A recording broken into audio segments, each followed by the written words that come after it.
السلام عليكم خوتي، مرحبا بكم في هاد الخبيزة معمرة كتقام رخيصة وكتجي العجينة ديالتها مقرمشة بحال ديال الورقة.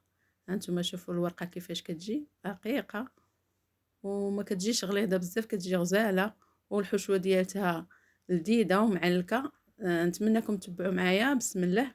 اول حاجة عندنا 3 الكيسان ديال الدقيق الابيض وكاس ديال فينو. ممكن ديروا 4 الكيسان دقيق ابيض.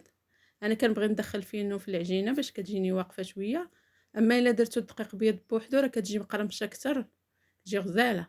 المهم درت 4 غرام ديال خميره ديال الحلوى ومعلقه ديال الخل والملح على حساب الذوق.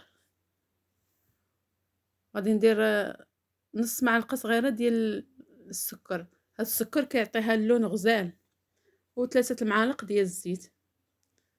غندوز دابا باش غادي نعجنهم بالماء دافي. غنبداو نعجنو بشويه بشويه، ما نديروش الماء في مره واحده. انا غنوريكم القياس شحال بقى في الماء.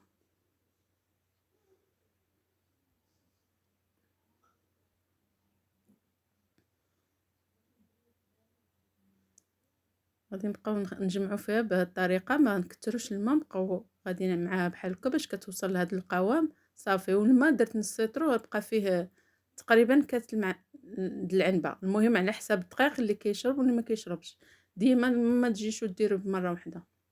غادي ندهنها بالزيت ونخليها ترتاح، وغادي نغطيها بالسلوفان باش كترتاح اكثر، كتسهل علينا التوريق. غادي نغطيها بالسربيته ونخليوها صافي. المهم غندوزو باش نديرو الحشوه عندنا البصله والربيع. مازال مكونات اخرين، بغيت نبدا معاكم بالبصله والربيع، انا قطعتهم. وفي العطريه عندنا الفلفل الاسود، الكمون، التحميره، هذا القزبر يابس، العطريه ديال الحوت، بسطيلات الحوت، وهذا الثومه بودره كنديروا معلقه صغيره، الا التحميره كنديروا فيها معلقه كبيره. غادي ندوز نديرها تشحر، وندوز ناخذ زلافه غندير فيها معلقه ديال التحميره ونكب عليها الزيت. هذه راه كتعطيك واحد التوريقه زوينه بحال معمره بسطيله. وغادي نخليوها ترتاح. عندنا ضامه ديال فيرميسيل، الشعريه الشينوا، غادي ندير عليها الماء طيب ونغطيها ونخليها ترتاح حتى هي. المهم هادشي كيجي بالتدريج. غندير واحد شويه الملح على حساب الزيت باش كيعطينا واحد اللذه زوينه. غادي نزيد الزيت صافي ونخليها حتى كتهبط لينا ديك التحميره. من بعد ما هبطات غادي نصفيوها. ضروري تصفي تخليو التحميره تهبط باش ما كتبقاش ديك الحبوبات ديال التحميره تقرصي بها. وهاد التحميره اللي بقات غادي نزيد عليها الزيت وغادي نحتفظ بها في الثلاجه. هذه في وقت ما بغيتي ديري شي حاجه فيها التحميره راه كديري هذاك الزيت كيعطيك الطياب زوين، كديري منه ولا تقرصي به. المهم كيبقى محتفظ في الثلاجه غزال. وحتى اللي كيبقى من هذا اللي غنقرص به راه حتى هو كيبقى زوين. المهم دزنا الحشوه، البصله اللي طيبنا مع العطريه والربيع. غنزيد ربع كاس من بعد ما تشحرات شويه باش ما تحرقش لينا العطريه. زدت 4 كاس تاع الماء صافي. هذا الماء هو اللي غنخليه ينشف صافي. غادي ندوز باش نقطع العجينه ديالتنا اللي خليناها ارتاحت.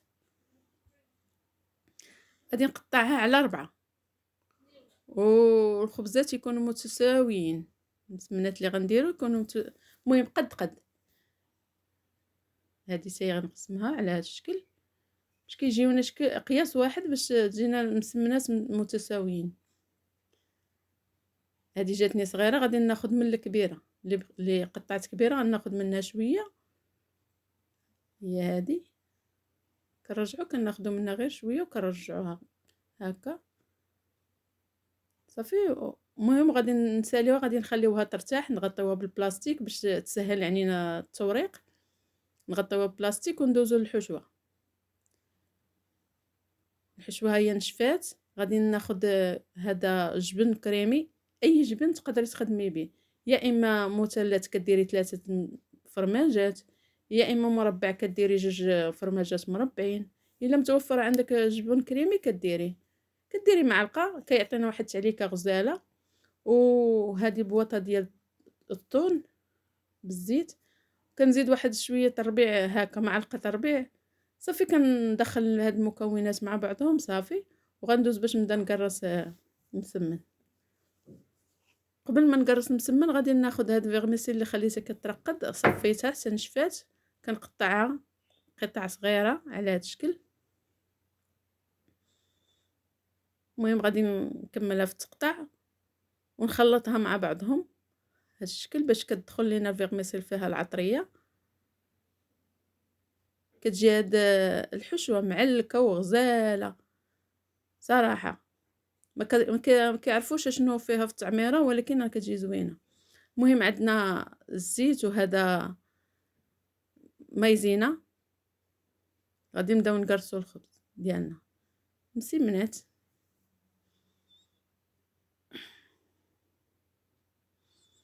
المهم كنقرصوهم حتى كيطرقوا ترجع رقيقه بحال هذا الشكل، وكنركزوا على القناه، على الجناب، على هذا الشكل. هاد الجناب خاصنا نركزوا عليهم. كناخذوا هذاك الزيت اللي فيه التحميره، مهم التحميره ما تكونش فيها الحبيبات، كتصفى. وغادي ناخذ هاد مايزينا وكنرشها. هاد مايزينا كتعطينا تقرميشه غزاله، الا جربتوها غادي تشكروني عليها بصراحه. صافي، وكنبقى نزيد الزيت والطويه الاخرى كنزيد فيها هاد مايزينا. كنطويها طويا عادي على هاد الشكل بحال هادي. غادي نزيد الثانيه حتى هي غنقرصها.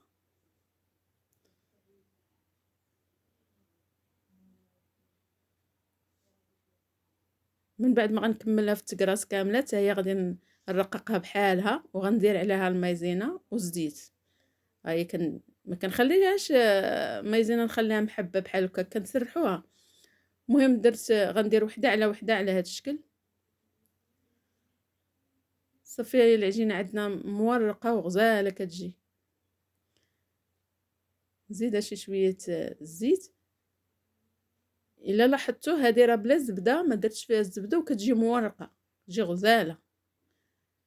انا درتها هكا. غادي ناخذ هذه المسمنه الثانيه، غندير لها نفس المسمنه الاولى دي درت. المهم انا خديت واحد شويه ديال الهريسه، فلفل حار. اللي بغى يديرها يديرها، هذه اختياريه بصراحه. هي كتعطي واحد اللذه غزاله بحال كتاكلي بسطيله، ولكن عاديه. غندوزو باش نقرصو القرصه الاولى على هذا الشكل. المهم كنحاولوا نرجعوها تكون دائريه، كنحيدوا القنات ونقرصوا الوسط. كناخذوا من الوسط وندوزو للجناب وصافي. وكنبقاو نقرصوا الجناب بزاف، هاد الجناب باش كيعطيونا واحد التوريقه زوينه وما كيجيوش غلاضين. على هاد الشكل كنحيدوا مربع ونديروها دايره على هاد الشكل. هانتوما كتشوفوا. نتمنى الفكره تكون وصلات. غادي ندوز دابا باش نديرها في الصينيه ديال الفرن. المهم انا عندي هذه كبيره شويه، ما غاديش ناخذ الفورمه ديالها كامله كبيره. الا عندكم القياس صغر من هذه ديال الفران ديال ايتيما الكبير، كتاخذوا غير الصغيره راه زوينه. صافي كنحيد القنات ما كنخليهمش. غادي ناخذ الحشوه اللي خدمت معاكم، غادي نوزعها على المسمنه كامله على هذا الشكل.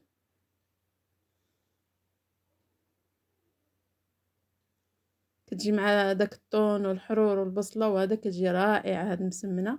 غادي ناخذ مسمن ديال هذا فرماج ديال الساندويتش، وغادي نقطعو على جوج ولا المهم طريفات صغار. غادي نوزعو عليها كامله وندوز باش نقرص المسمنه الثانيه. كنحاول نرجعها تكون دائره، كناخذوا القنات ندخلوهم ونقرصوا. هانتوما الطريقه كيفاش دايره. اهم حاجه هما كنركزوا على القنات، اما الوسط غير شويه كناخذوا منه شويه صافي وكنقرصوا القنات على هذا الشكل.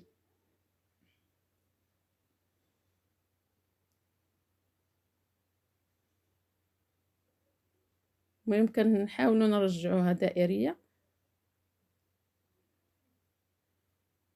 ها هي من بعد ما رجعتها دايره. دابا غادي نديرها في الصينيه. هانتوما كتدخلوا القنت وتقرصوه على هاد الشكل، واخا كتكون مربعه ملي كتقرصوها على حساب تكون دائره كدور على هاد الشكل. هانتوما شفتوا، ولكن كنركز على القنات خاصهم يتقرصوا مزيان، حيت عندنا العجينه الاولى حتى هي يعني فيها العجينه باش ما تجيناش غليظه كنقرصوا القنات مزيان. دابا هذا القنات اللي عندنا راه رقاق، هانتوما كتشوفوا. غادي ندخلها ونقرصها بهذه الطريقه. ما نقرصوهاش بزاف باش ما تجيناش رقيقه على هذا الشكل صافي. انا ما بغيتش نديرها في الصينيه اللي عندنا كبيره غادا تجيني رقيقه بزاف. جمعتها بهذه الطريقه صافي. كما قلت لكم اللي عندكم المول صغر من هذا اللي عندي تقدروا ديروا فيها كتجي هي هذيك، اولا مسمنه ديال هذيك اسمها المقله ديال المسمن حتى هي كتجي فيها غزاله. مقله المسمن تكون كبيره ماشي صغيره على هذا القياس ديال المسمنه. المهم انا درتها في الفران طابت، كنشعل عليها غير من التحت ونخليها كطيب صافي. كتبان لك طابت من الجناب والوسط، بقى لك واحد شويه كتهبطيها غير كتحمر. هانتوما شوفوا الورقه كيفاش كتجي رقيقه بحال دايره فيها الورقه البسطيله. غادي نديرها في طبق تقديم، وغادي ناخذ فرماج موزاريلا غادي نرشوا عليها بهذا الشكل. كنرشوه من الفوق. الا بغيتو تزوقوها الزواق كيبقى اختياري باي حاجه بغيتو تزوقوها. عرفتي ملي كتحطوها راه بحال حاطين بسطيله كدابه، ولكن كتجي لذيذه. مالي الدار عجباتهم صراحه. هاد الفرماج ملي كديريه كتدخليه الفران سخون، الا كان باقي سخون راه كترجعيها بالزربه، كان برد كتسخنيه وتطفيه وكتخليها يذوب فيها الفرماج. خصو عا الفرماج يذوب صافي. غندوز باش نقطعها معاكم.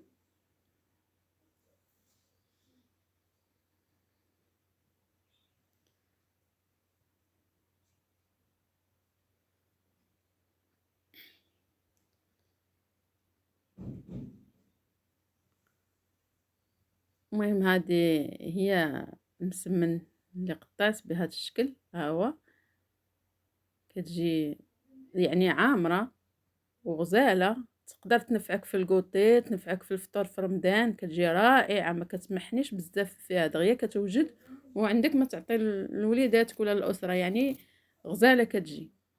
وهانتوما كيفاش كتجي في التقطيعه ديالتها. غنوريكم كيفاش ملي قطعتها كتجي معلكه ومقرمشه ولذيذه. نتمنى تعجبكم ونكون خفيفه ظريفه على قلوبكم وبالصحه.